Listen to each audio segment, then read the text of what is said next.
Salut, c'est Trado. Alors pour faire plaisir à un généreux donateur, voilà une vidéo pour l'analyse technique de Plastic Omnium.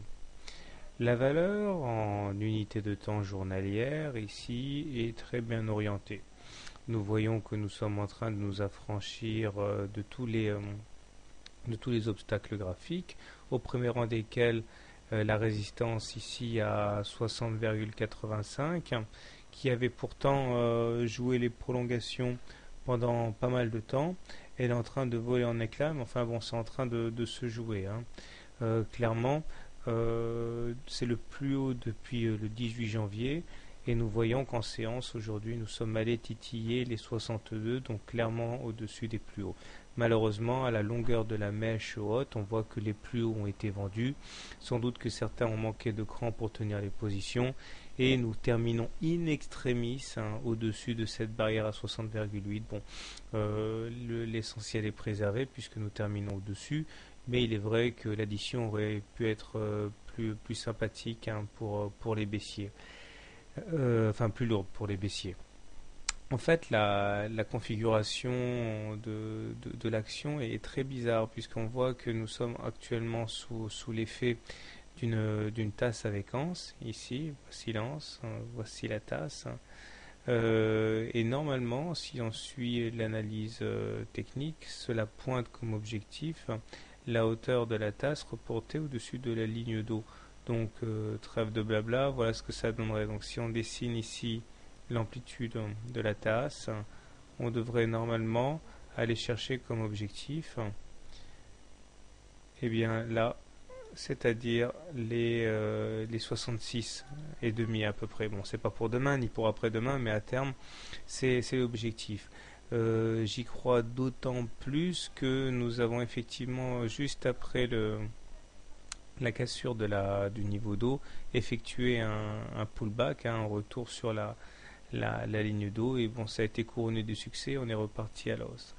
Les indicateurs techniques journaliers sont très bien orientés, avec un MACD au-dessus de son signal est positif, le stochastique est supérieur à 80 en zone de surachat, ce qui montre que ce sont bien les haussiers qui tiennent le marché, et le momentum également, bien que décroissant, reste positif.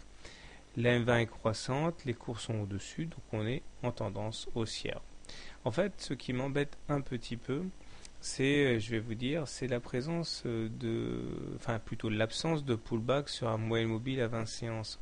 Lorsque l'on casse une moyenne mobile, la moyenne mobile à 20 séances, généralement, à un moment ou à un autre, on va chercher le pullback. Par exemple ici, voilà, une fois qu'on a eu cassé la M20, au bout d'un moment, on revient dessus. C'est une loi, ok.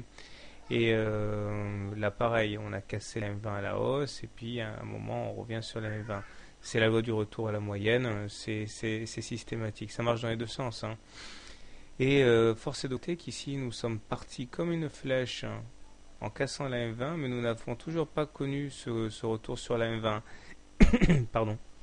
Et l'idée, c'est qu'à un moment ou à un autre, on l'aura. Et la question, c'est est-ce qu'on arrivera à rallier l'objectif des 66 sans préalablement avoir touché la M20, ou alors est-ce qu'on va d'abord venir chercher la M20 avant d'aller chercher l'objectif à 66? Je ne sais pas, mais en tout cas, c'est une épée de Damoclès qui est au-dessus de la tête des haussiers. Donc ça, j'en parle pour ceux qui seraient tentés d'acheter maintenant pour viser les objectifs mentionnés précédemment. Il faut savoir qu'il faut le faire en connaissance de cause, car ralliement de la M20 il aurait mieux valu qu'il ait eu lieu déjà maintenant avant que l'on parte comme une flèche comme ça. Bon, si on en reste quand même au minimum, on est en tendance haussière. Maintenant, un petit détour du côté de l'hebdo, simplement pour se fixer les idées. Donc en hebdo, des signes très positifs, en ce sens que nous sommes au-dessus d'une M20 croissante. Nous avons également fait un plus haut, on le retrouve ici, et nous sommes en train d'effectuer des rotations pour aller chercher le haut du canal noir vers les 63,6. Mais là, on risque d'avoir une résistance sur ces 63,6, avec à noter également le fait que nous avons une triple divergence MACD stochastique momentum, puisque nous avons inscrit des plus hauts sur les cours, mais que nous ne les avons pas inscrits sur les indicateurs. Donc ça, c'est une tendance, c'est un élément qui tend à fragiliser la tendance en cours. Bon, mais enfin bon, là pareil, si on en reste à l'essentiel, on est en tendance haussière puisque nous sommes au-dessus d'une M20 croissante. Voilà, alors c'est terminé. N'oubliez pas de vous abonner à la newsletter gratuite pour avoir les mises à jour. Bonne soirée, bon trade, et à demain.